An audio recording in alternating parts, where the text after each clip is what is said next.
We're very delighted to welcome you to this evening's event being sponsored and hosted by the Lyceum program, a program that I hope that you are becoming increasingly familiar with on campus. Lyceum is a project that is designed to bring together some of our most thoughtful Mercerians and outside guests around some of the day's most important topics, and to let those topics bubble up as points of conversation among our Mercer community. But to do so in a way that is different than we often see in national political discourse, where there is hollering and screaming and not listening. We want to set a very different tone for our Lyceum programs, which is to really hear one another, to really listen to one another, to be respectful of each other's opinions, and to grow not only in our understanding of an issue, but to grow as a community of respect. And so a phrase that we were bandying around up here is civil discourse. We want this to be a time of the very best of civil discourse where we listen to each other. Later on this evening, in just a few moments in fact, we'll be hearing from each of these three panelists who I'll introduce momentarily. And then following that, there will be a time which we hope will be a robust time of conversation with each other. Microphone will be circulated around amongst you. If you have a question, we'll give you an opportunity to stand and state your question, but more about that later. The theme of this year's Lyceum program is racial justice in America. Where are we now? Many of you remember last Friday afternoon on campus, Andrew Young came and spoke to us in celebration of the 50th anniversary of Mercer's voluntary integration, when Sam Oney came to Mercer University as a student. It struck me as ironic that now, 50 years after that milestone, we are still needing to ask the question, where are we in terms of racial justice in the United States? I think that's a telling question that we're asking now on this 50th anniversary of that important event. And I suppose in the last year there's nothing that has called us to ask that question more poignantly and more painfully than the fatal shooting of Trayvon Martin on February the 26th, a 17-year-old in Sanford, Florida. I think many of us know, or at least think we know, the particulars of that story. And on July 13th of this year, the shooter, George Zimmerman, was acquitted of all charges, including second-degree murder and manslaughter charges, on the grounds that he claimed self-defense under Florida's Stand Your Ground statute. And so tonight we want to come and examine the legal implications of that, the moral, perhaps even religious implications of that. As a culture, as a community, we want to put that whole tragic situation on the table, where there are still, no doubt, a lot of feelings about what happened and what didn't happen. And we want to be part of a conversation together, both the faculty members and leaders here, but also with you. And so please, as you're hearing this conversation begin with the faculty leaders, please be preparing yourselves to engage in that conversation. Let me introduce our panelists who will be leading us and guiding our thinking tonight. First, we're very delighted and pleased to have Terry McMurtry Chubb, who is with us. She's an associate professor of law at Mercer University's Walter F. George School of Law. She researches, teaches, and writes in the areas of discourse analysis and rhetoric, critical legal studies, hegemony studies, and legal history. She's lectured nationally on structural workplace discrimination, disproportionate sentencing for African Americans, and racial and gender inequalities in post-secondary education. In addition to her teaching, Professor McMurtry Chubb is the co-founder and first director of the Center for Law, Diversity, and Justice, located in Fairhaven College of Interdisciplinary Studies in Bellingham, Washington. So we welcome you, Professor McMurtry Chubb. We're glad that you're here. Next to her and second in our panel is Professor Timothy Floyd, who is Professor of Law and Director of the Law and Public Service Program at the Walter F. George School of Law. He's taught criminal law and trial advocacy for over 30 years. Professor Floyd has tried approximately 50 felony jury trials and represented clients in several dozen criminal appeals. He brings expertise and passion to this conversation. Professor Floyd, welcome to you. And on the end of our table, and our last presenter will be Dr. David Gushee. He is Mercer University's Distinguished University Professor of Christian Ethics. He is the director of the Center for Theology and Public Life. He serves as the coordinator of Mercer Lyceum, and we are going to say not unofficial, but the real coordinator of the Mercer Lyceum. He's done this generously and voluntarily, and so officially you are now named the coordinator. He's an ordained Christian minister and is the author of 15 books, with 2 more coming out this next year, all of which are highly regarded and deal with ethical implications in modern life. And so we're very delighted to welcome this esteemed panel. If you'll welcome them with me, Professor McMurtry-Chubb will invite you to come.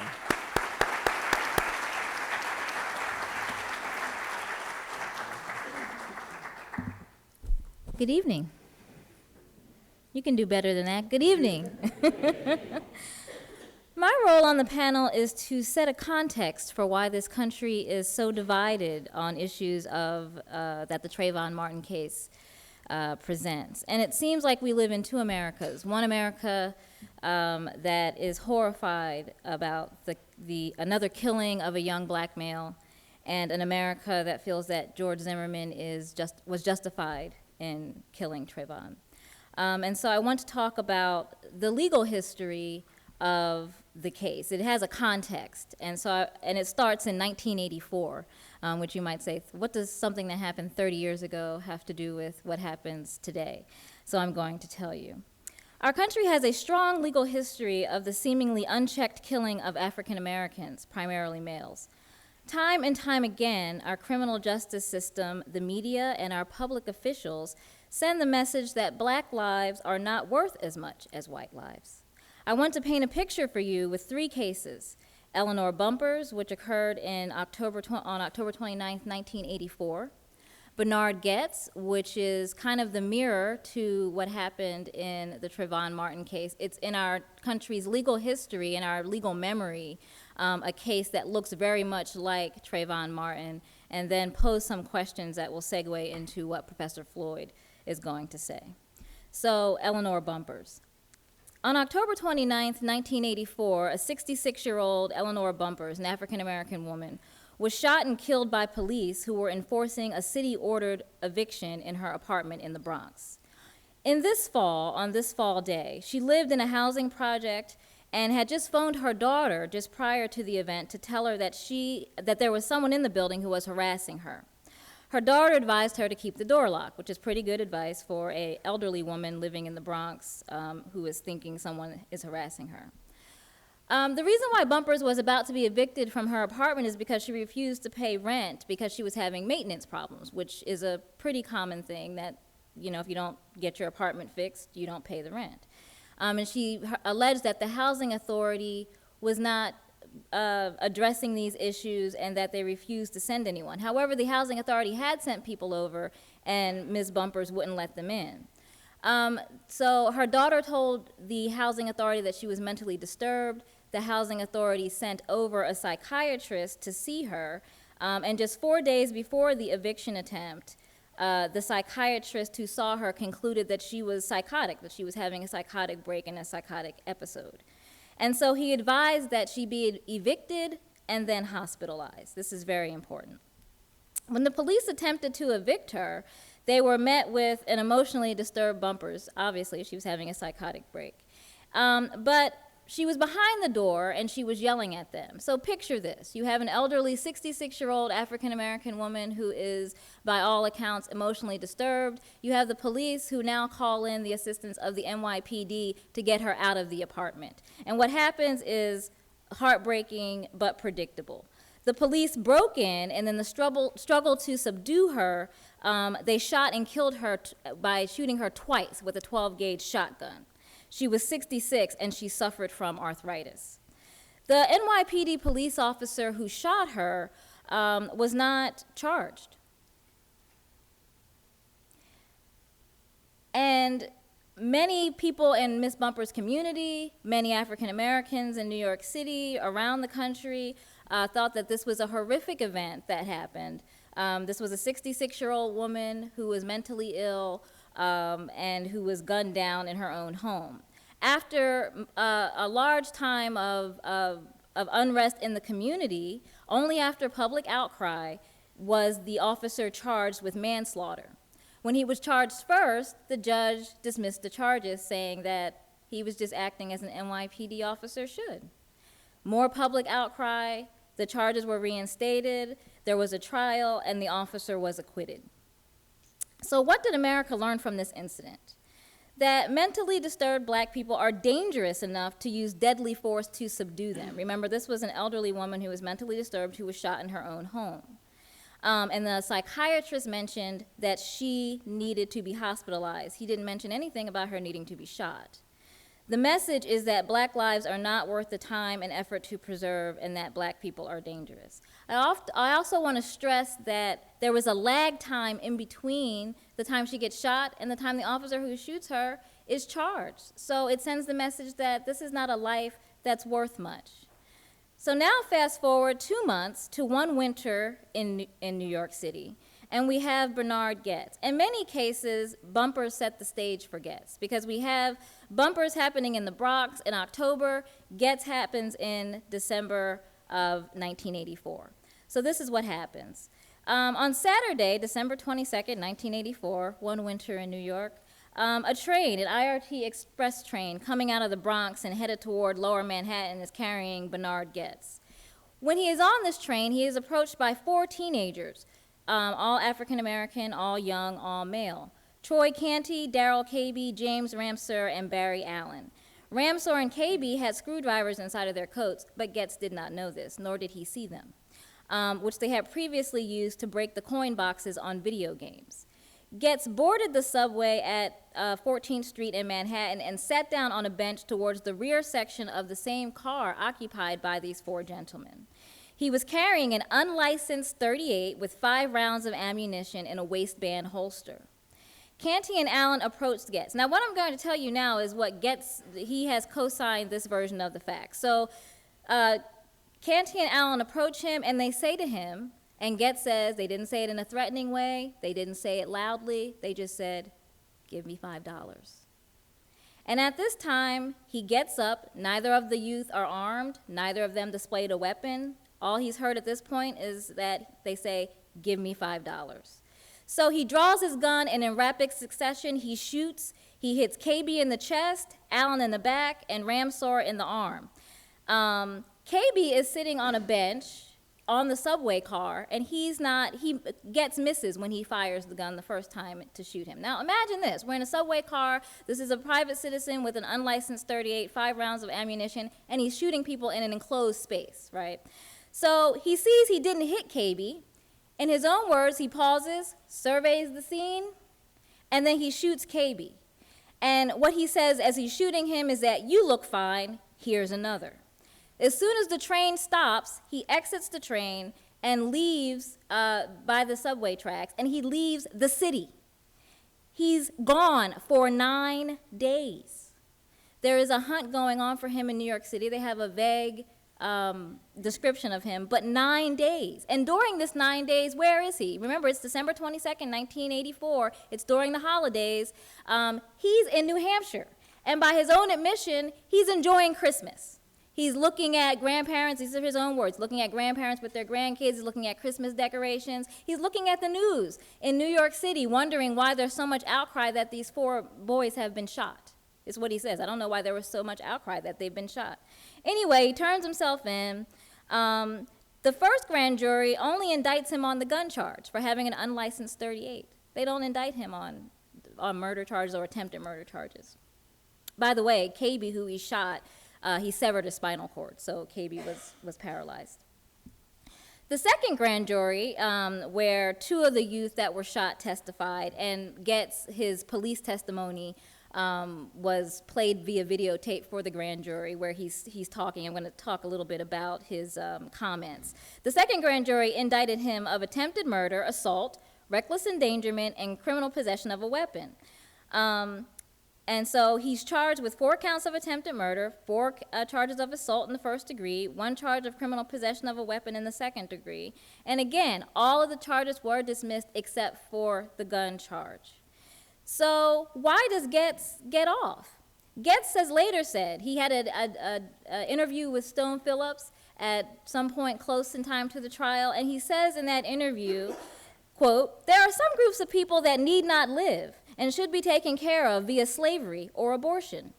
He later said in an interview he gave in 2012 that the AIDS epidemic had done much to wipe out the bad populations that led to the shooting of the 4 unarmed youth in the subway. What population? In Getz's words, black welfare mothers giving birth to violent black male elements in the city. So what did America learn from this incident? Because black men are perceived as violent, it is reasonable to fear black men. Because it is reasonable to fear black men, you may use deadly force when confronted by one, even if they are unarmed. The lag time in investigation, again, he's gone for 9 days. He has to turn himself over. The first grand jury doesn't even indict him, sends this message that black people's lives are not really that important. Now, why do I mention Eleanor Bumpurs and Bernard Getz? Well, I mentioned both of them because they keep translating these messages again and again, that black lives are not as important, that black people are dangerous. But more importantly, the media thought it was important in the wake of the Zimmerman trial to call Bernard Getz. So this media frenzy that was surrounding Bernard Getz was kind of the forerunner to the media frenzy that was surrounding George Zimmerman. In fact, just prior to the Trayvon Martin verdict, a lot of media outlets contacted Getz for comment. And if you just Google this, you'll see, you can see tapes of him talking about what happened. I'm just gonna mention some of his comments here. He mentions that, quote, "The same thing is happening to George that happened to me 30 years ago. I don't know if George Zimmerman is a bad man, but I know Trayvon Martin was bad." So I ask you this about Trayvon Martin, something for us to talk about, and Professor Floyd is going to elaborate more on this. Why was Trayvon Martin bad? Why was it reasonable for George Zimmerman to fear Trayvon Martin in light of what we just learned about Eleanor Bumpurs and Bernard Getz? And what about Trayvon Martin made him dangerous? So I'm going to turn things over to my colleague Tim Floyd, who will discuss the facts of the Martin case.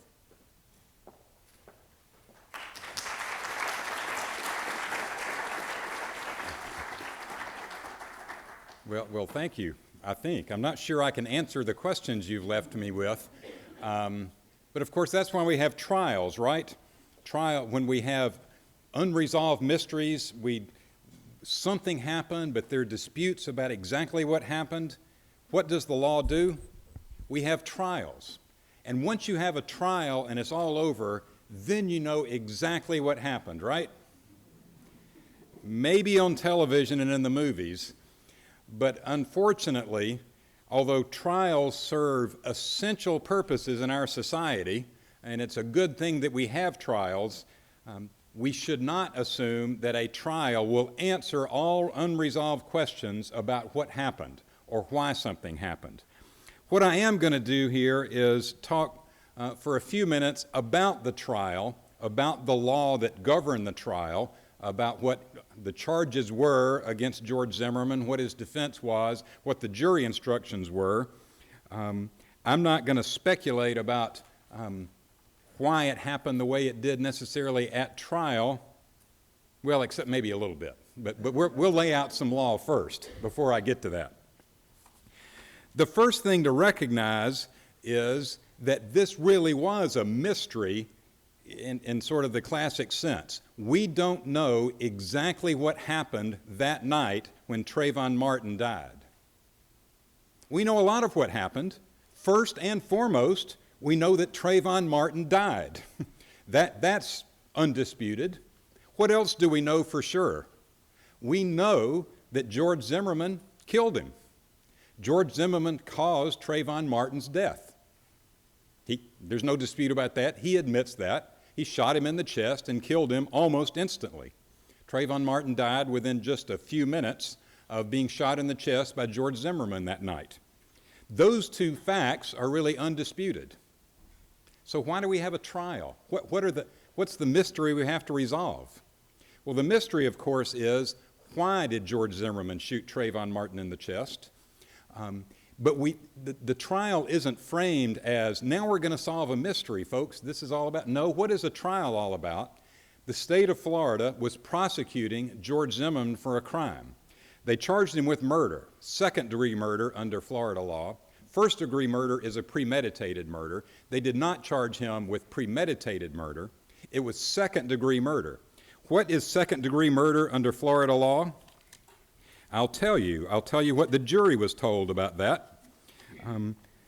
Under Florida law, in order to prove second-degree murder, the prosecution must prove that Trayvon Martin is dead, the death was caused by the criminal act of George Zimmerman, and that the unlawful killing was done but demonstrated a depraved mind without regard for human life.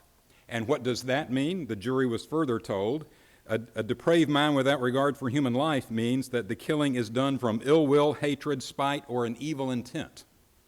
So that was the first thing the jury had to decide. Did George Zimmerman kill Trayvon Martin with ill will, hatred, spite, or an evil intent? That's what's necessary to prove murder, second-degree murder. But there was another charge, not formally, officially up front, but by the time the case reached the jury, the jury was instructed that if you don't find murder, you are authorized to find the lesser offense of manslaughter. And manslaughter, I will tell you what the state has to prove on that. They simply had to prove that Trayvon Martin is dead and that George Zimmerman intentionally committed an act that caused the death of Trayvon Martin. Well, whether George Zimmerman acted with ill will, hatred, malice, as we talked about before, was in dispute. But whether George Zimmerman intentionally committed an act that caused the death of Trayvon Martin, again, was not in dispute. So what's the trial about? Well, you know, it's that he says he was justified in causing the death of Trayvon Martin. He claims self-defense. Now, that's, and you know all of this, but I wanted to make sure we all understand, what does it mean when someone claims self-defense? Again, I'm going to tell you what the law was. George Zimmerman claims that he acted in self-defense. It is a defense to the crimes of second-degree murder and the lesser-included offense of manslaughter if the death of Trayvon Martin resulted from the justifiable use of deadly force. And well, first of all, what is deadly force? It means force likely to cause death or great bodily harm. What is justified force? This is the key jury instruction in the whole trial, or at least this is what the case turns on.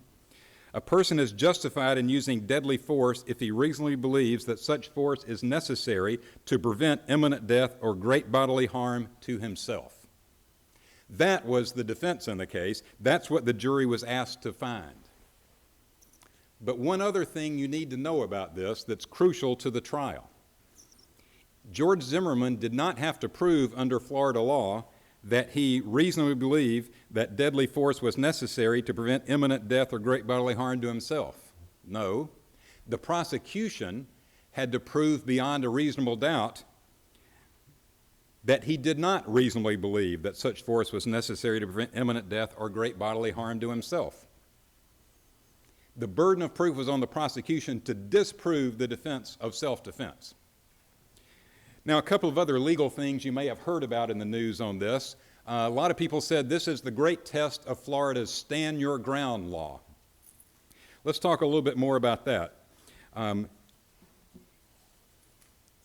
Here is what the jury was told. The danger facing George Zimmerman need not have been actual. However, to justify the use of deadly force, the appearance of danger must have been so real that a reasonably cautious and prudent person under the same circumstances would have believed that the danger could be avoided only through the use of that force. Based upon appearances, George Zimmerman must have actually believed that the danger was real, the judge tells the jury. That is, you can't find self-defense unless you believe that George Zimmerman actually believed that the danger was real. Or actually, unless the prosecution proves beyond a reasonable doubt that he did not believe that. Now, here's the stand your ground part of the instruction.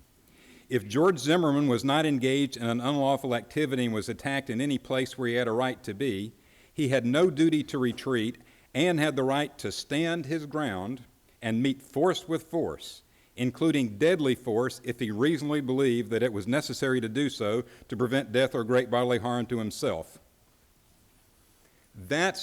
You may have heard it said in the media that the stand your ground law didn't really apply in this case. Well, yes and no. But these are the actual instructions that the judge gave the trial jury. The judge told the jury just what I said, that he had no duty to retreat. He had the right to stand his ground and meet force with force. But that, of course, is true only if he otherwise reasonably believes that it is necessary to use deadly force to protect himself from deadly force that's about to be used against him. The judge also told the jury you can take into account the relative physical abilities and capacities of George Zimmerman and Trayvon Martin. How am I doing on time, Craig? Really good. I mean, tell me how much. I know I'm doing great, but how much time do I have? You have 4 minutes. Okay, thanks. What I wanted to do next is talk about something that the jury was not told. There's one other aspect of self-defense under Florida law that the prosecution wanted the jury to be instructed on. And that is, there is one other provision of Florida law, in addition to what I told you about self-defense and about no duty to retreat, so long as you otherwise have a right to be where you are, you can stand your ground and use force against force. But there's also a provision of Florida law, and by the way, Florida law is not really different than the law of most states in this regard. A majority of states now do have laws that say you do not need to retreat if you are justified in using self-defense and have a right to be where you are, you can go ahead and use force. What the jury was not told, though, was another provision of Florida law, and that is a first aggressor, and let me give you that statutory language. I have that in here. I want to get it right here.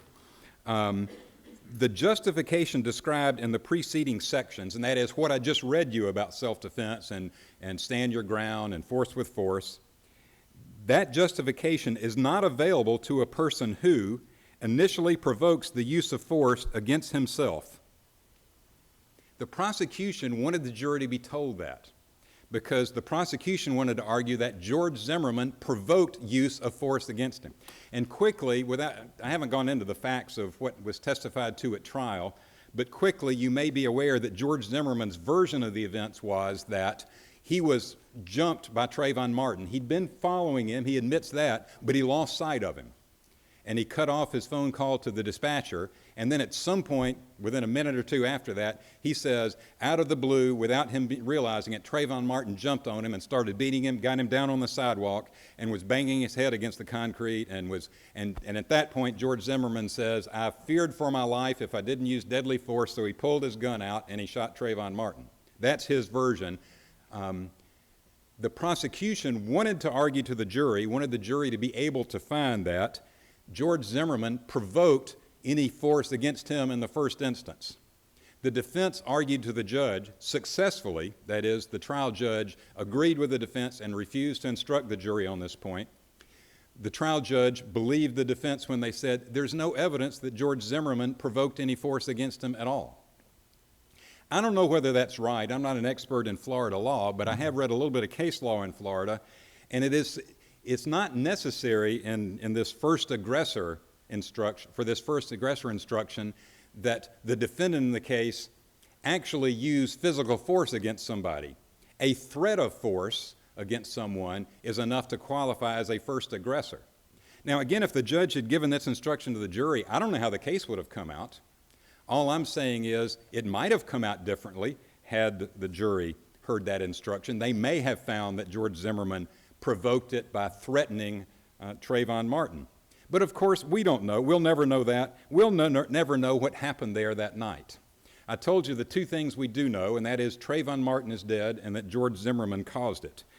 There were no eyewitnesses. There was no camera who caught it. And in fact, there were a couple of ear witnesses in the sense there are two phone calls that are important. We have George Zimmerman going right up until a minute before the shooting on the telephone with the dispatcher. We have a recording of that. And you've probably heard some of that. He was talking about these fucking punks, these assholes always get away, that sort of thing. And other things, but those are the prominent things that the prosecution wanted to emphasize. We also know from a testimony of Rachel Jeantel that Trayvon Martin was on the phone until just about a minute before the shooting, saying what was going on from his perspective. This crazy-ass cracker is following me, saying that sort of thing. But we don't know what happened in the 60 seconds or so leading right up to the shooting of Trayvon Martin. And you know what? We still don't know. A trial doesn't answer that. A trial raises a lot of issues, but there are so many more issues, and now I will finish up in 60 seconds. We have decisions to make in our society about race and about violence. We have laws we need to think about carrying concealed weapons, about what the law of self-defense ought to be, about the right to use deadly force and when you ought to. But you know what? This one case isn't going to answer those questions for us one way or the other. I agree with Terry that history matters, but you know, the truth is, it's not just 30 years. It was over 400 years ago that Africans were brought here in chains to the Virginia colony before the Pilgrims ever landed at Plymouth Rock. There is so much history. It's so complex. I'm looking forward to the conversation we're going to have in the next little while about some of these. But for now, I wanted to make sure we all were on the same page about what was the law that actually applied in the trial.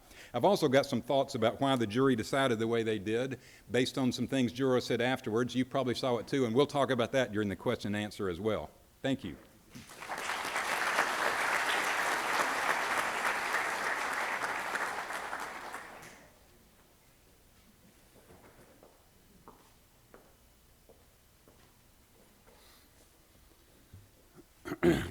I'm deeply grateful to my two law school colleagues for very illuminating comments.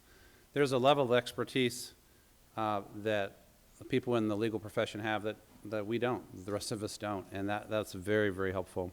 I'm not going to try to do legal commentary as a Christian ethicist. That would be a really bad case of malpractice. I won't do that.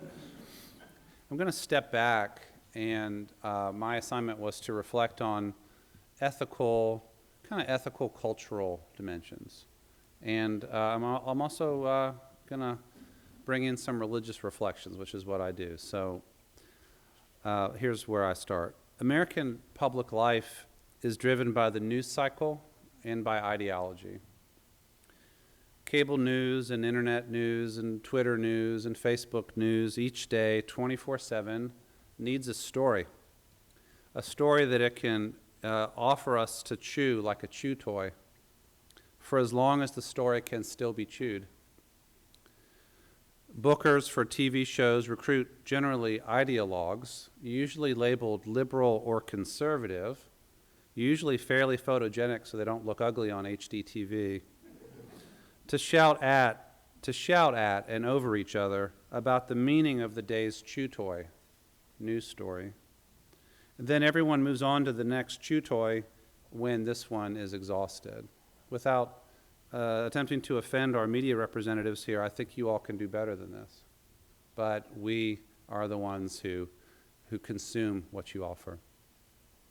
The whole spectacle, as in my view, is degraded and degrading. But it seems the main way that we, the 310 million of us who live in this country, have to somehow process the most important events that happen in our land. The more important the event, the more that human life is really and truly and deeply affected, the more real the complexity, the more real the grief, the less adequate is our chew toy cable news, Twitterverse culture. When a black Florida teenager named Trayvon Martin was shot and killed by George Zimmerman, our cable news culture found a chew toy it could chew on for a very long time. Only now, after the Zimmerman acquittal by a couple of months, has the case made its way entirely out of the news cycle. This is probably why now is precisely the best time for a program about this event under Mercer Lyceum to try to reflect on this case and its deeper meanings. I believe that our public life needs renewal at every level. Everyone knows that our politics is broken. Have you been watching headlines recently? But so is our media. And so is our capacity to actually have an authentic, human, respectful conversation in public. We're attempting to model something different through the Lyceum program. We're not the only ones. I was actually at a meeting last week with about 20 organization leaders who do this kind of work all over the country: respectful conversation, deliberative democracy, civil dialogue, recognizing nationally that we have a huge problem here. So you've heard reflections on the history that is most relevant to thinking about the meanings of this case. You've heard legal analysis. And I want to speak of ethical meanings. And just as an experiment in a very different kind of public discourse, a kind that is both new and old at the same time, I want to offer my reflections in a biblical vernacular. So what do I think are the meanings of this case? First, hear this text from the Hebrew Bible. Cain said to his brother Abel, "Let us go out into the field."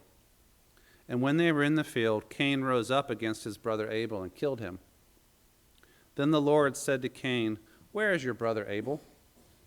He said, "I don't know. Am I my brother's keeper?" And the Lord said, "What have you done? Listen, your brother's blood is crying out to me from the ground. And now you are cursed from the ground, which has opened its mouth to receive your brother's blood from your hand." 6 times in 4 verses, Genesis 4 repeats the word brother. Your brother Abel, your brother's blood, your brother's keeper. By telling the story of human origins as a story that begins with one family, from whom all the peoples of the earth ultimately descend, the Hebrew Bible intends to teach its readers that in God's sight, we are all brothers and sisters to each other. We are all brothers and sisters. If you trace the lineage back far enough, we are all kin. We are all family. This means, in biblical perspective, all murder is fratricide. Brother killing, sister killing. It's not just that Trayvon Martin was somebody's family member, somebody's son, somebody's brother.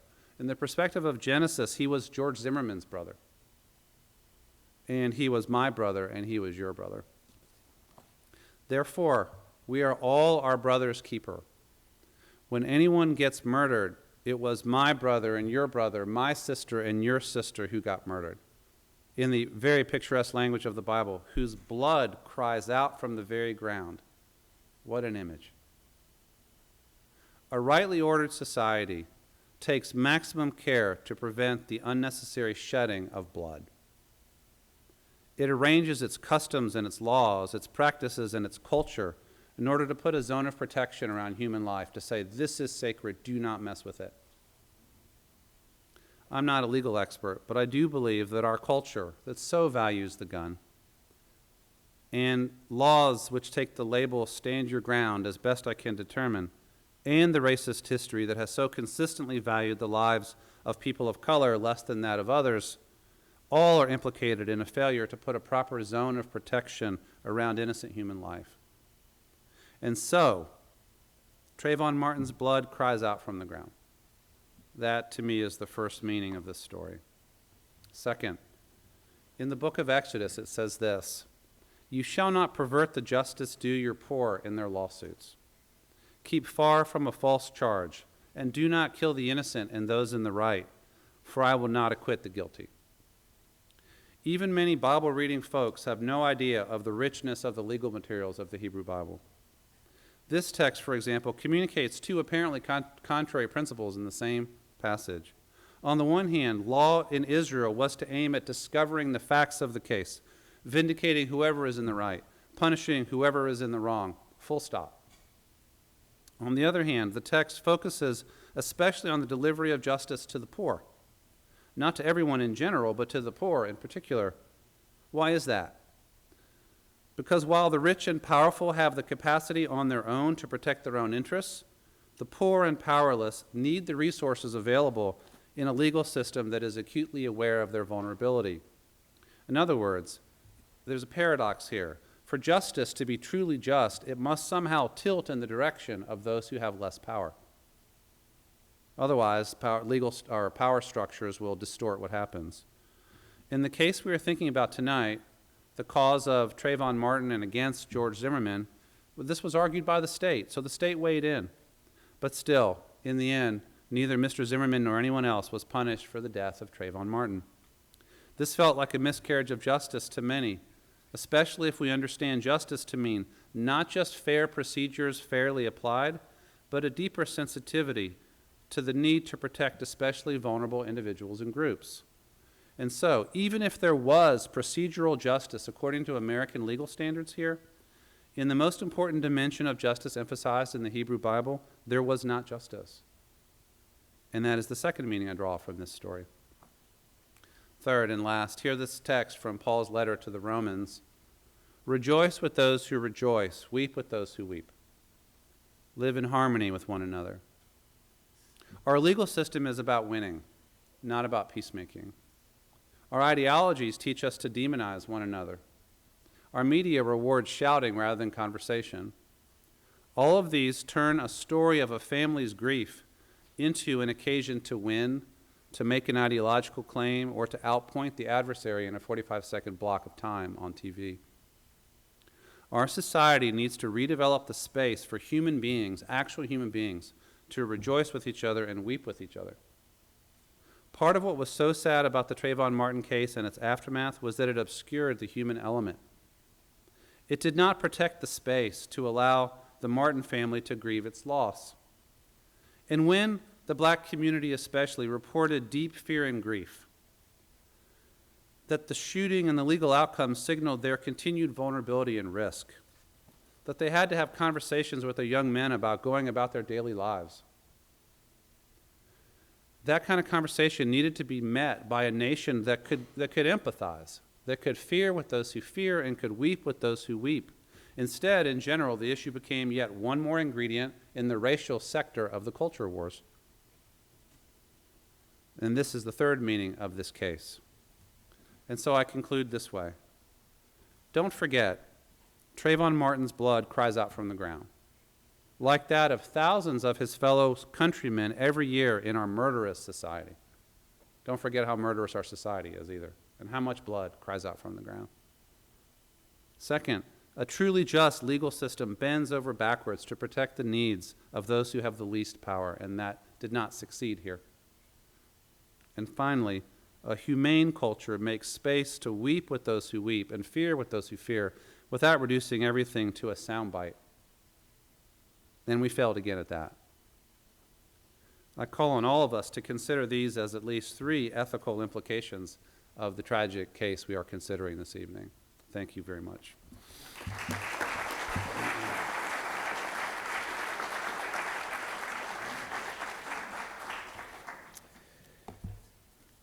My thanks as well to our panelists for such insightful commentary.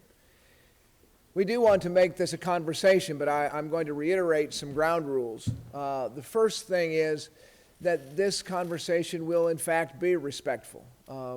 Everyone is entitled to certainly hold their opinions and their feelings, but we need to express ourselves in ways that are I'll use another biblical word, redemptive, that are healing and that are helpful, and that are respectful of one another, our brothers and our sisters.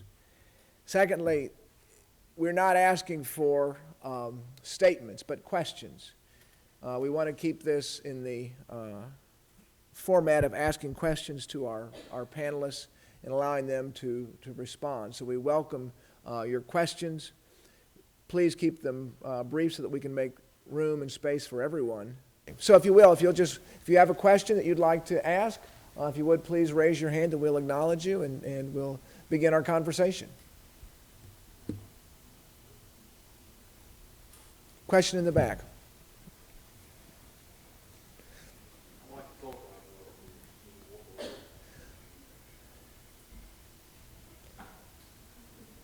And if you have a question, even while we're going, if you'll just raise your hand, I'll spot you, and that way we'll be able to move a little quicker. So, thank y'all for speaking tonight.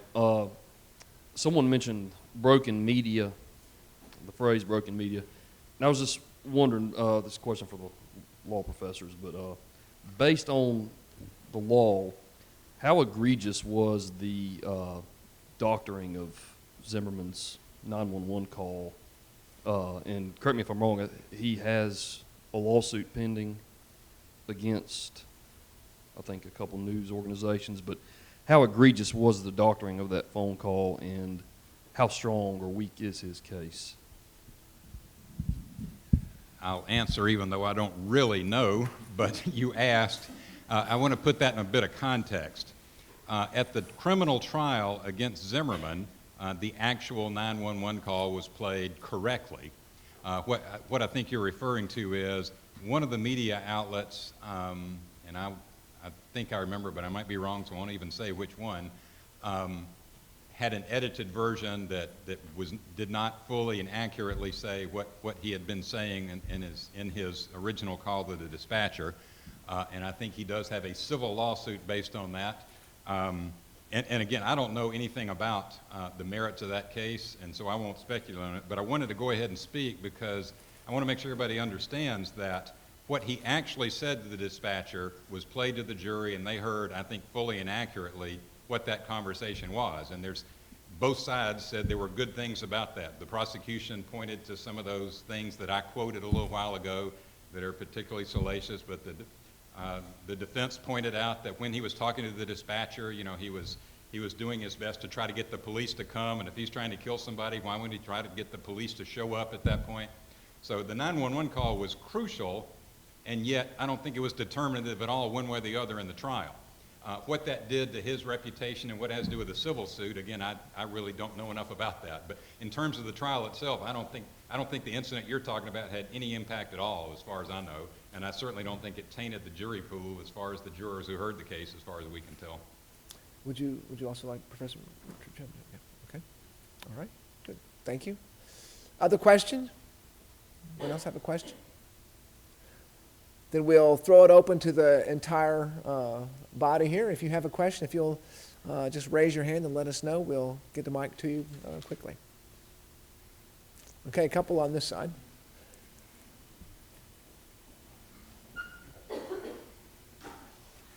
Thank you.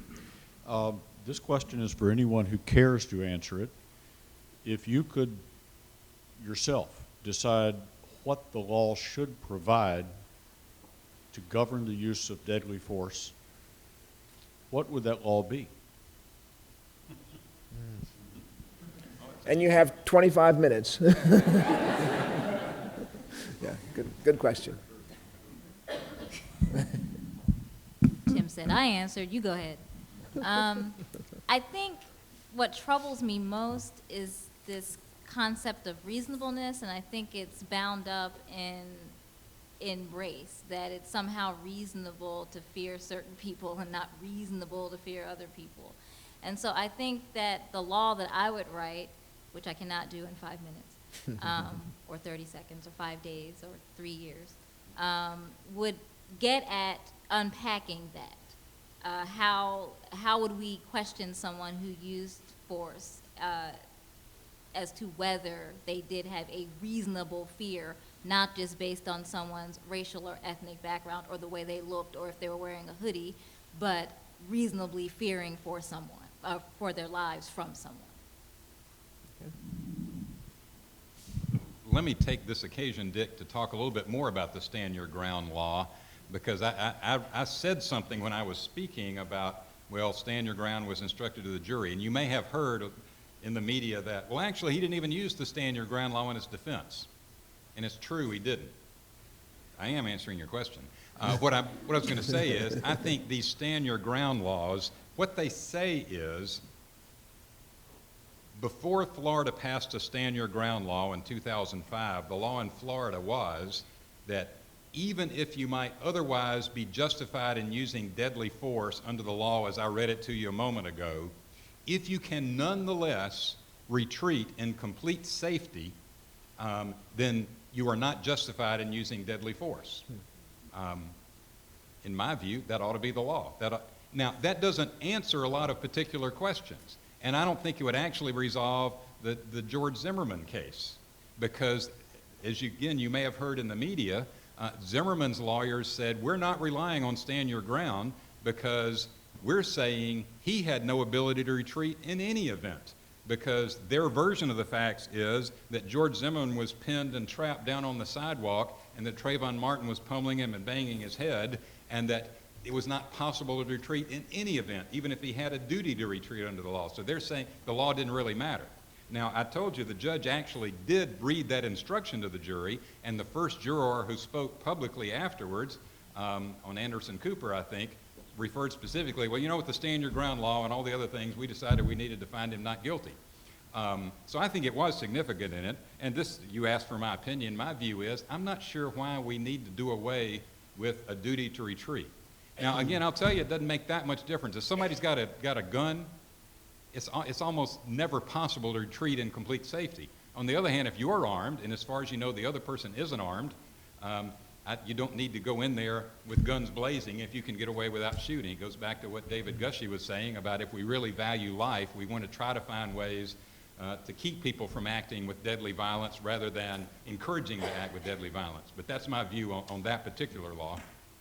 Having said that, self-defense needs to be in the law. If you're being attacked with deadly force and there really is no other way to stop, I think any reasonable legal system does allow for a defense of self-defense. How it's applied in particular cases is problematic, as Terry points out, though. What is reasonable, and when do you know for sure, at least to a reasonable degree of certainty, that your life is in danger? Those are tough calls. Okay. Dr. Gushee, you were footnoted. Do you want to? I think I would just rather ask a question, and then Dr. Morgan will have the next one. Why should we have confidence in juries? I'm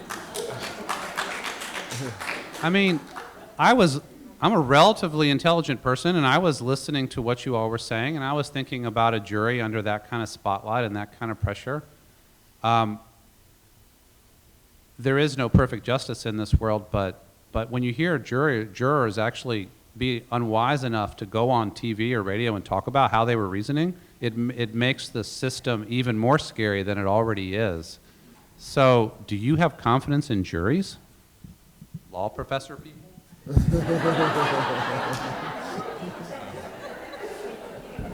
No. Yes. In the sense that somebody's got to make the decision. And I guess that's what Churchill said about democracy, right? You know, it's the worst form of government except for all the others. And I kind of feel that way about our jury system.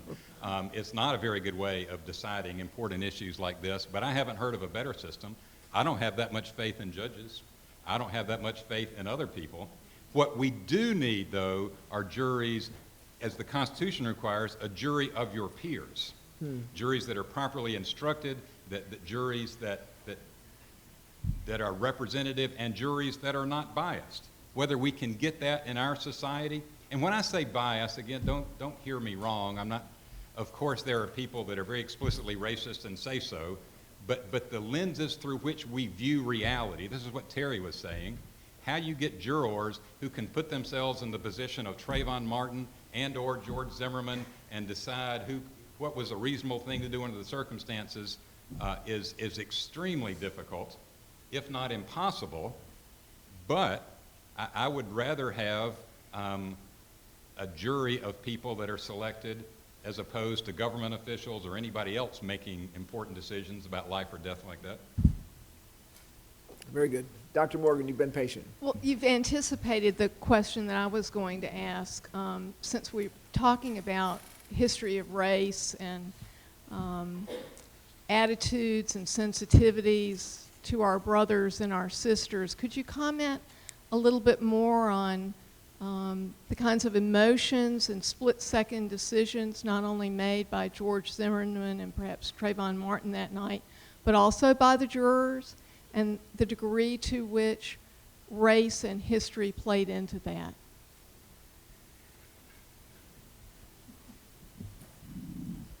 Well, in a lot of senses, this case became about the Second Amendment and our right to bear arms and our rights to be safe, and then it was followed by this intense time of people being so whipped into a frenzy about their having their guns taken and being able to protect themselves. But I think there was a very different conversation going on in communities of color, of which it was, oh my gosh, is someone going to follow me in my neighborhood and shoot me, or do I need to be armed now so that I can protect myself? So I think, you know, we haven't grappled as a country with the legacies of slavery, with the pain that brings with it, with the acknowledgement that we live in multiple Americas and that we have different realities. And, you know, as I get older, I become more cynical about our ability to heal from that. If we're not going to have an open conversation, if we're not going to acknowledge people's realities and how they play out in really real, in these real scenarios where someone is shot for looking a certain way and being in a place where he's perceived not to belong. So I don't know if that answers your question, but I just think that we're having very different conversations in very different ways, but I don't really see a cohesive conversation. I see a lot of people talking about gun rights. I see a lot of people talking about the continued murder of African American males, but I don't necessarily see, you know, us having conversations that engage all of those things.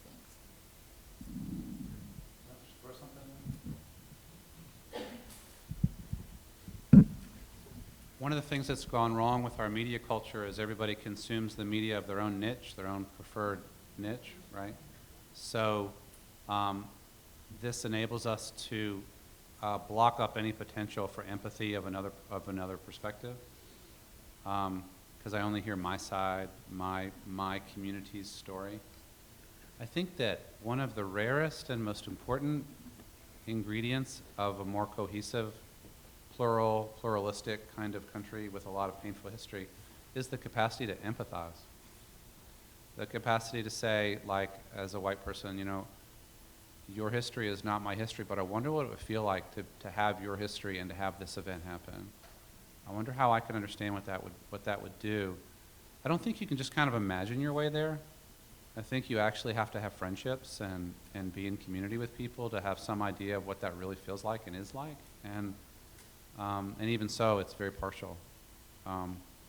So I think one of the things that happens in a good university is we are forced to sit in the same room with people who are very different from us, whose histories are different, whose families are different, who listen to different media, and who for 4 years or longer or whatever become community, and we actually learn from them. And then hopefully, when we graduate, we're never satisfied again to live in our little bubble, our little niche. We've developed enough empathy that we would feel impoverished if we went back into a more narrow bubble of information and friendship and so on. So the capacity to empathize by being in meaningful relationships across the divides that are so historic and painful in our society.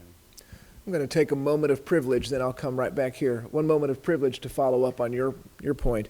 How many of you were in the convocation when Andrew Young spoke? For those of you who weren't, he told a story about having to speak face-to-face with a member of the Ku Klux Klan shortly after he had been beaten up. And you may recall in that story that he said, my wife's a farm girl and she knows how to handle a rifle. And so he said, as I was anticipating this conversation with this Ku Klux Klan member, I asked her to go stand at the window and aim the gun at the Ku Klux Klan person who was coming to talk with him.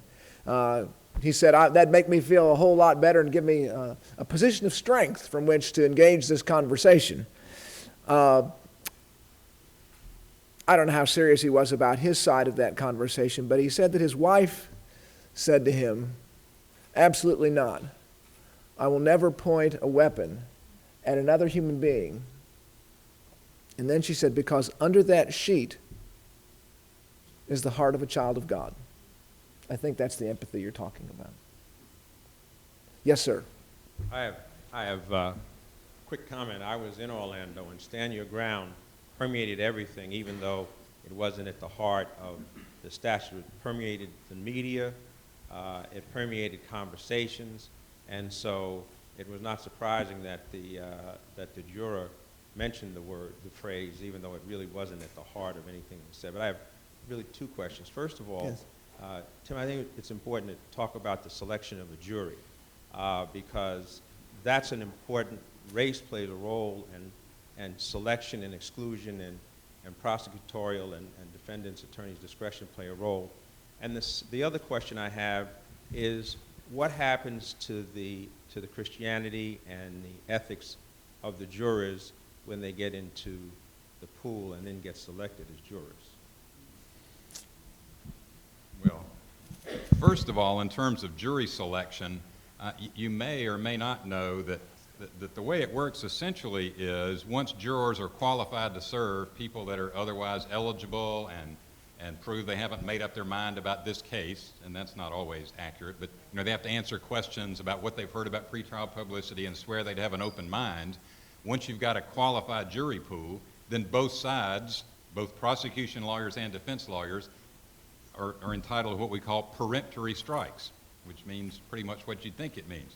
You can strike somebody for any reason or no reason at all, except the Supreme Court held nearly 30 years ago that it is unconstitutional to exercise a peremptory challenge to a juror on the basis of race.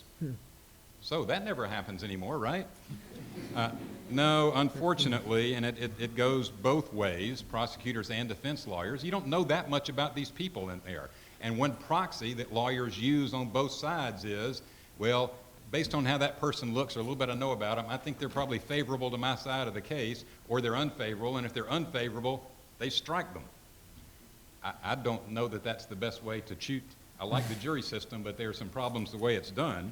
The jury that decided this case was made up of 6 people, all women, 5 of them basically Anglo-Americans. One was Puerto Rican in ancestry. She was from Chicago, had recently moved there to Sanford, Florida, very recently, just long enough to get on the jury roll, selected for this case. That last juror I'm referring to, the one who was Puerto Rican, was the second juror that spoke publicly. She was actually appeared on television without giving her last name, but you can look it up. It was on ABC. And she gave a televised interview. She's the one who said, George Zimmerman got away with murder. But you can't get away from God. At the end of the day, he's going to have a lot of questions and answers he has to deal with. But the law couldn't prove it. Even so, she was the one juror who, from the first day of deliberations, said she was holding out for second-degree murder. And then she insisted, well, at least it ought to be manslaughter. Only after the second day of deliberations, and other jurors were going back to her, did she say, finally I realized, how did she put it? There's just not enough proof. There's no proof that he killed him intentionally, and they didn't really disprove it. I actually admire that juror. I feel for her tremendously. She was aching, you could see in that interview. She talked about how I'm in agony over this. I probably will be forever, my role in this. But she said, I felt like I had to follow the judge's instructions, and there was enough of a doubt one way or the other. Had there been an African American from that community on the jury, I'm not sure that person would have given in. But you know what? I just made a generalization, a stereotype. There was one African American in the jury pool that the prosecution struck. That man was a Fox News devotee and was a big proponent of Second Amendment rights. And so he was African American, but the prosecution judge, probably correctly, I don't know, that that's not somebody they wanted on their jury. So again, we can't just say, well, if we'd only had people of a certain race on the jury, it would have gone differently. But I will insist that people from different backgrounds tend to bring different perspectives, which is precisely why I like the jury system. I like 12 better than 6. The more different voices, perspectives that are brought into it, there's usually more in the collective wisdom in that format.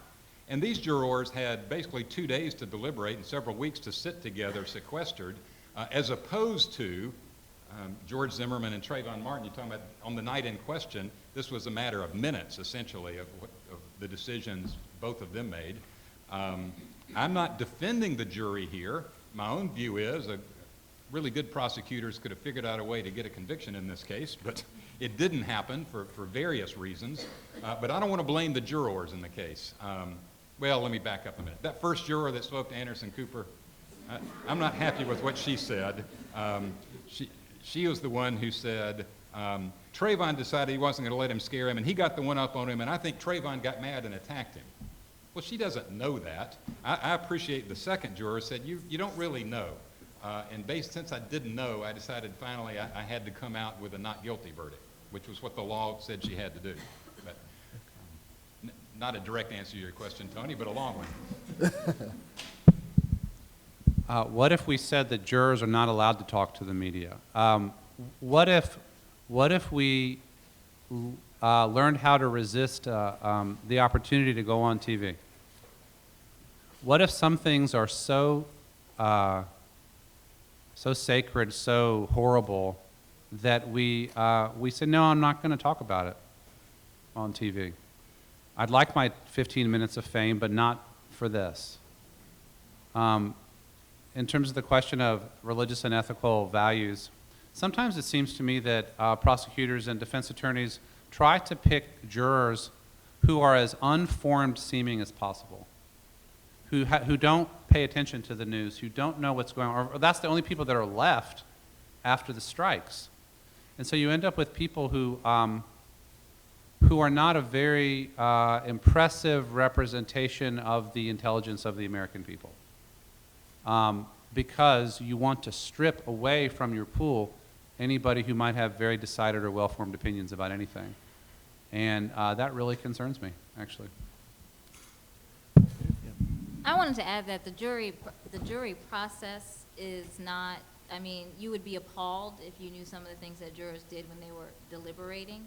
And in high-profile cases, the worst seems to come out in people. I've seen jurors deliberating on high-profile cases. As a law clerk, you kind of can be a fly on the wall in the jury room or be invisible. And I've seen a juror being bullied by the other jurors, like she was actually in a corner being forced to make a decision that she didn't want to make because, you know, they were tired of deliberating and they wanted to get out of there, and she was the last holdout. So there's a lot of things that come into play, a lot of dynamics. And also, I wanted to mention that there are jury consultants that are for hire. I mean, our own famous Dr. Phil was started out as a jury consultant on Oprah's beef case, right? I mean, he was like there pulling up all the intricacies of the jury pool and looking at, I mean, so it's not a process that's just kind of pure and we're looking at people and saying, oh, they would make a good juror, they look honest. No, or, you know, doing all these other things. So the system is far from flawed. That's because we're deeply flawed. Okay, I've got a question up here, and then Natalie, come down to you. Yes, yes. Oh, no, yeah, go right ahead. If you've got the mic, go ahead. You've got the mic, go ahead. Okay, yes. Thank you, professors. We have some delegates or students from the law school all around, and you know, something that all of your conversations really struck me about was things that we think we know. You talked about, Dr. Geshe, about trying to empathize with people, and in your suggestions of where we go from here, how we can connect, you know, not just imagine, but actually live with other members of other cultures, other societies. But in those moments where we're at trial, it's too late for that. It's too late to have that experience, to build that great society. So, you know, when especially that first juror spoke, or the peppering through media that we saw about hoodies and Skittles and drugs that were in, allegedly in Trayvon Martin's system, how do we change things that we think we know about young black men or women, and things that we think we know about young white men or women? You know, the idea of seeing this from another perspective. What if it was a white young male in a hoodie with Skittles who might have, you know, been high, and he had been shot by a black man? How things would have changed. So my question is then, how do we change the things that we think we know in those moments, in those critical moments, right? When we're in that courtroom, when we're going to be in that courtroom, when we don't have 30 years of life edification to go into it.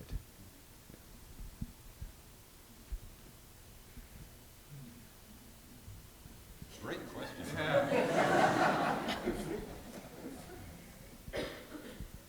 Actually, you know what? I think David Geshe sort of answered that. I think it's all about relationship when you get right down to it.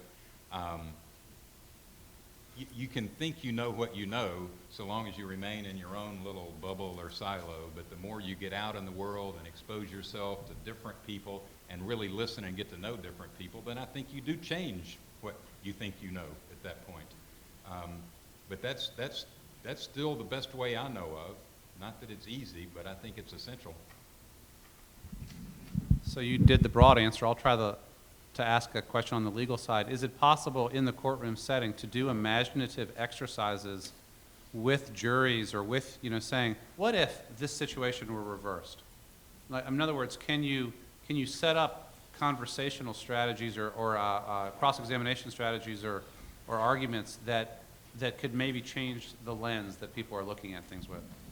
The short answer is no. The longer answer is, well, with some creativity, there are ways you can do it. But the reason I say the short answer is no, we have very strict rules of evidence and procedure, and you can't just do whatever you want in trial. Again, that's the problem with watching TV and movies. You think you can just say whatever you want whenever you want to and do whatever you want. There are very strict rules about what kinds of questions you can ask and when you can speak to the jury directly, which is very rarely, not like they do on TV all the time. And you can't educate the jury in any way other than through the evidence that's presented at trial. So that's the short answer. I'm not sure what I'm talking about is what you're talking about is possible in an ordinary criminal trial. But now let me give a little bit longer answer, at least in the context that I'm most familiar with, where I've done some work in the death penalty area, where the rules are relaxed. In the penalty phase of a death penalty case, when the jury is asked to decide the ultimate question, should the defendant live or die, the courts have long held that the rules of evidence don't strictly apply anymore, and you can put in whatever you want, you can virtually whatever you want. And part of the idea there is, what certainly defense lawyers do and defense teams in those cases, is really try to humanize their client. They've already heard, just based on the rules of evidence, and they've been convinced beyond a reasonable doubt the defendant committed a horrible murder. But you'd be amazed how often jurors who ordinarily say they would support the death penalty in such cases, if the defense lawyers and the other people on the defense team do a very good job of sensitizing to the jury as to the whole picture of who this person is and not just that horrible thing that person did on that one night, then jurors can be affected and they can be moved. But the rules of evidence procedure at an ordinary criminal trial do not allow for that sort of thing. So I'm not sure it is possible otherwise. I mean, we'd have a very different kind of trial system if we did it that way, and maybe that's worth thinking about creatively, but at least under our current system, it's really not possible to do the kinds of things you're suggesting with a jury in a trial. And I just think it's difficult to unknow what you think you know, because by its very definition, you know it, right? You know it to be true. And it is a difficult thing to want to get outside of your comfort zone and engage with someone that might make you uncomfortable, who you don't think you have anything in common with. And at the end of the day, what I think about when I think about this case is that a mother did not get to kiss her son goodnight, and a mother had to bury her child. And no matter who I am and no matter what color I am, that should touch me. I should be affected by that in some way. But I do think, again, going back to my theme of living in multiple Americas, that I am amazed at the restraint of the black community in the wake of Trayvon Martin. I think that if we did not have a black sitting president, that Sanford, Florida would have been on fire, Atlanta would have been on fire, New York would have been on fire, Atlanta would have been on fire. So I think that, that we don't need to take that for granted. But I also think that I fear for us as a country that if we don't start having some really candid conversations, I mean, look at in the aftermath of President Obama's comments, he was speaking from a place of empathy, and the online universe blew up. He's race baiter in chief. He's, taking a side. He's doing these things. This is, our system, our modes of conversation are so broken when this is how we start describing at the basis level a mother who had to bury her son and who did not get to kiss her son goodnight. Very good. Thank you. All right, Doug, help me. Okay, question right here. Yes. Hi, I have a question that builds upon, well, it's for all the panelists, but it builds upon how the comment about empathizing as a nation. As we move forward in the conversation on Trayvon Martin, but also like related conversations on race and cultural otherness that's happened in the past few years with Troy Davis, the Jena 6, the burning of mosques, Sikh temple shootings, and even the most recent attack of a Columbia professor that happened to be of Indian background and of the Sikh faith.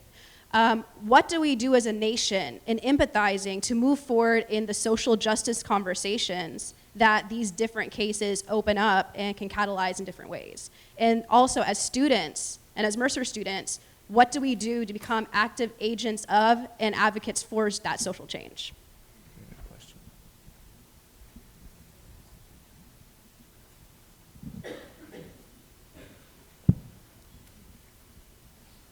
I hope that Mercer is consistently teaching a restlessness and discontent with the kinds of incidents you're talking about, a hunger for justice, a hunger for a society in which we stop doing this kind of thing to each other. I know that every sector of society has a role. Universities have a role, religious communities have a role, the business, the political arena, the media, everybody has a role. I think we seem to have lost a shared vision of where we are going for, what we are going for. One of the things that Dr. King gave us for a brief time was a vocabulary that a lot of people could embrace of what we were striving for. He called it the beloved community, a community in which we relate to one another with respect and everybody is treated with dignity. And we eventually sit down together at a common table of brotherhood like a family, That language was beautiful, and it seems to never have fully recovered from the loss of Dr. King himself, the murder of Dr. King.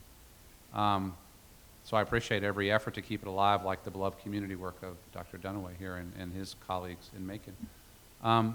So a shared vocabulary of hope and striving for a social transformation, a restlessness with the status quo, training of professionals who, in various areas, who can intervene in their specific ways, legal ways, social work, ministry, media, business, all kinds of ways, and continuing to not rest content until we reach a day that we can't see when it will come, but we continue to strive towards it. That's what I would say. Very well said. Yeah, I may not get there with you, but I can see it too. Okay. Another question. This question was related to when you all were talking about the jury and the fact that there were only 6 jurors for this particular case. What about the law allowed there to be only 6 jurors? That's a peculiarity of Florida law, actually. In most states, including this one, a felony case like this would be tried before 12 jurors. But it's permissible in this country under our Constitution to do it that way, and that's the way Florida has chosen to do it. I'm not sure why. Actually, I think I know why politically. Prosecutors tend to prefer smaller juries because it's actually easier to get a conviction, because 1 or 2 holdouts can be there for acquittal. This case is sort of the mirror image of that, though, in that we had the 1 juror that I think was holding out and finally didn't hold out any longer for conviction as opposed to acquittal. But the short answer to your question is states have a fair amount of leeway. A person in the United States has a constitutional right to a jury trial anytime they're facing a possibility of prison. But how states structure that jury trial and how they go about choosing the jury, they have a fair amount of leeway. And some jury trials end up, I think, fairer than others as a result. Okay. Question right here. I think that you've demonstrated pretty well that there's some issues with the system of legality here. There's some limitations, as in that question that she just asked. And I think it's pretty clear for most of us there are obviously some social issues, social injustice that's still very much clear and evident in this nation. And I guess I'm just curious to know your opinion as to in what has to take place first for the other to change. Will that be we've got to start changing policies, the legal system, and then social changes will start taking place because we're doing things more fairly, or vice versa? I was actually going to comment on the young woman's question over here, but it fits with what you asked, which is what can we do as a community here at Mercer? What can students do? And I think one of the things that strikes me as a historian and as a lawyer is that when we look at social movements, the ones that are most successful are those that were coalition movements. So it wasn't just lawyers, it wasn't just the community, it was lawyers working with the community. And I think sometimes in a university, you forget the community in which you sit and that there are people in the community who want to work with you to make change. So you can't silence those voices, and you have to utilize all of the resources that you have, whether they be people in the community, at local churches, someone who you see at Kroger who's having a problem, but just to open up your eyes and look around and see who's out there, because there are a lot of people who are working for change, but we're all splintered, and so without a cohesive agenda, a cohesive movement, a cohesive understanding of things that need to happen, then things just don't get done. You have many people working at cross purposes, or going in the same direction but on parallel paths, so not really touching. And the other thing is, you asked what you could do as a student, is that you have to, I just think, it may sound tongue-in-cheek, but care, right? And I think a lot of things start with students. Faculty kind of step back a bit, because we have our own agendas and our own sacred cows and things that we want to have happen, and we talk to each other about them. But if you all said, okay, we want to create some programming, we want to have, and I'm for a broad, addressing these things broadly. So for instance, in the wake of Hurricane Katrina at the university where I was, we had a slam poetry benefit where we had slam poets who gave poems about Katrina, and we had the people from the community come and people from the university come. And it was a different outlet, but it touched people in a way that just kind of hearing about what was going on in the Ninth Ward didn't necessarily do. Or we had music, and we had also political panels like this one. We showed movies and those kinds of things. But it started with the students, and then other people came in and participated and helped. So I think that we need to, the takeaway from what I'm saying is coalition building, not silencing voices, being aware of the people who want to work with you in partnership, and not just limiting yourself to who's sitting next to you in the classroom, but who do you see when you're out and about in town. And just really caring and looking for other people who care, who can help you start to create programming and start to create change in whatever way you want to. Good. Okay. Another question? Yeah. One of you stated that relationships and getting out to know people, or networking, branching out your networks, are key to changing the lens people tend to look at. What about this lecture, this discussion has talked about the extreme sides of racial justice, such as the Trayvon Martin case and other cases that, in the history. What about more subtle ways that racist attitudes can come about? That would it be towards a law, a policy, legal policy, or is it through subtle actions like preferring a certain racial customer over another, or hiring the same race as the company or employer over a different person that's different of your race? Like more subtle things that tend to be the extreme sides of it. So I wanted to ask you what you take on which side those kind of things would fix those.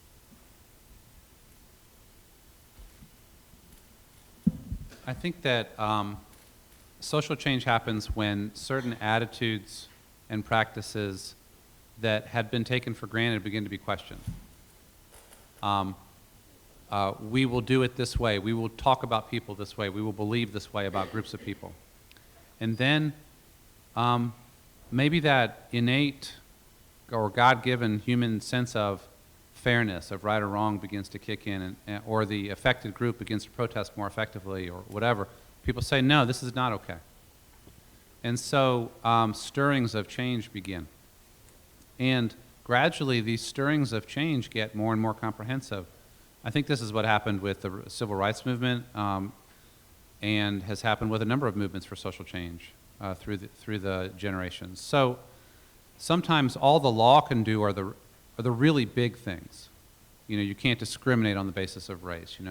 Everybody has equal right to vote, or other kinds of things like that, to the extent that exists. But the subtle things, the things that laws can't touch, those in some ways are the hardest to change.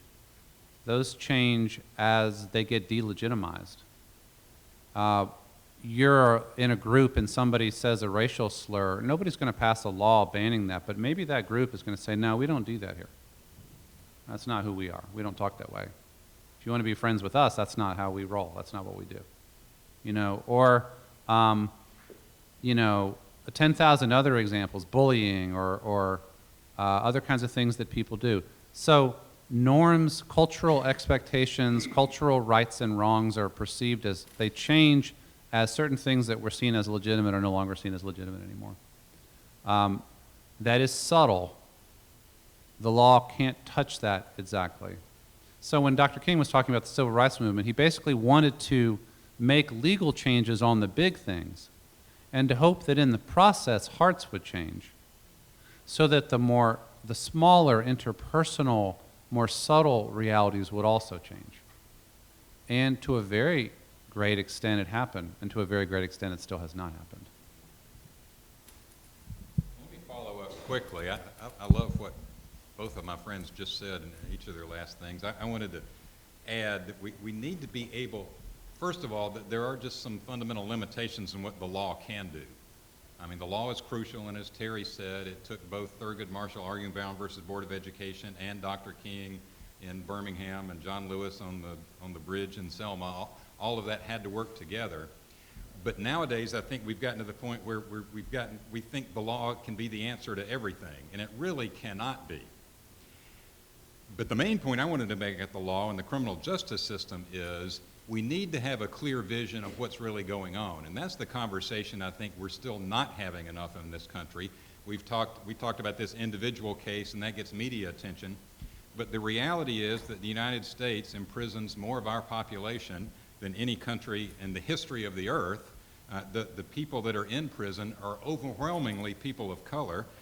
Many people of color, African Americans primarily, are in prison for offenses that white people almost never go to prison for.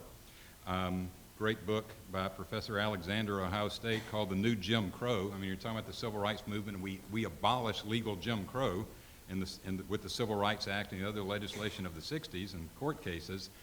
But our criminal justice system is broken. Whether you agree or disagree with the verdict in the George Zimmerman, Trayvon Martin case, we could talk about that some more, and that's crucial. But look at the county jail here in Macon. Go down to arraignment in court and see who the defendants are. You might say, oh, well, they only arrest the people that do the crimes. There's a long, complicated history about crime and race and violence in this country. But I don't think there's any doubt, to go back to where Dr. Gushy started us, in terms of justice needs to be particularly attuned to the relatively powerless and the vulnerable. Indigent criminal defendants right now are not getting adequate representation. We don't have a fair system of equal justice under the law. I could justify that if I talked longer, but I've talked long enough. But I assert that fairly confidently, having worked in the system for a long time, and I'm aware of that. You can talk about individual cases here and there. It may have been the right result, may not have been, but in the aggregate, we're not getting the job done right now. I just have a comment. I'm a simple kind of guy, so I have simple thoughts. And my simple thought is this. When you get that card to serve on a jury because you're registered to vote, go serve and get in the jury pool. That's a simple solution that every college student in America, whatever their color, whatever their stripe of political view, could do to add to the quality of our jury system.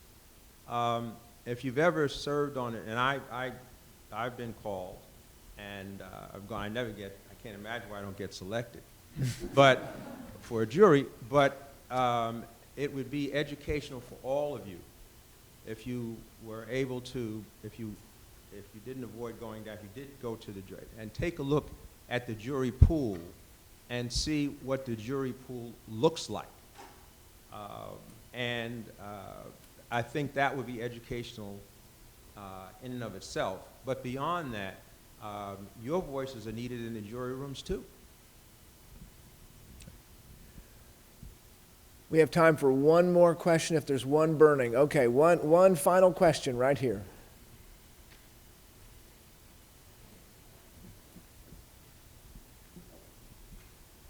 of want to piggyback on the previous comment about the jury pool and how we all need to try to at least have that experience one time to see what it's like. I have never been actually called to do any jury duty, but I know that to even be called, you have to be registered to vote. And so you do not? Used to be, but used to be. Fortunately, they changed that. Okay, so I get my comment was going to be on the fact that people need to register to vote. Well, that's And good too. well, Yeah. but I know a big argument that a lot of people would always present is, well, I don't want to be called up for jury duty. And I guess my question is, now that you state, I think you're answering my question, is how do we get more people to vote and therefore more people of color to vote as well? Because I think there's this fear about being on a jury trial. How do we go about doing that? I think it's just education. I think you need to let people know, first of all, don't not register to vote because you think you're getting out of jury duty, because that's just simply not true anymore. They go through, they have several other things they look at, including driver's licenses and other ways to try to figure out who lives in this community and try to reach them. They don't always reach everybody with their jury summons, but it's not based on the voter registration list. So that's one thing you can do, and I think a lot of people do know what it used to be. Don't register to vote, you might get called on a jury. But I love what Tony said. It's actually fascinating to see a trial. I've been through so many of them professionally. I actually served on a jury once, and I had an entirely different perspective sitting there in the jury than I did as a lawyer. I encourage all of you, if you don't control whether you get summoned or not, but if you do, it's a great opportunity, and it's actually a responsibility to do your part there. Very good. I'm gonna do one thing. I want you to think of one sentence, and I'm going to hold you to one sentence, a noun, a verb, and a couple of adjectives. Dr. Morgan, you check them. What would be your admonition to this body in light of all that we've said and done tonight? Think of one sentence and you say, leave this place and do this. We who believe in freedom shall not rest.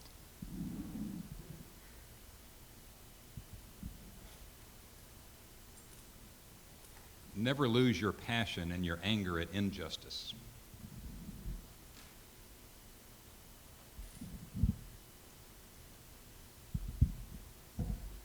Refuse to participate in stupid shout-fest conversations. Raise the level of dialogue wherever you go. Would you join me in thanking our panelists?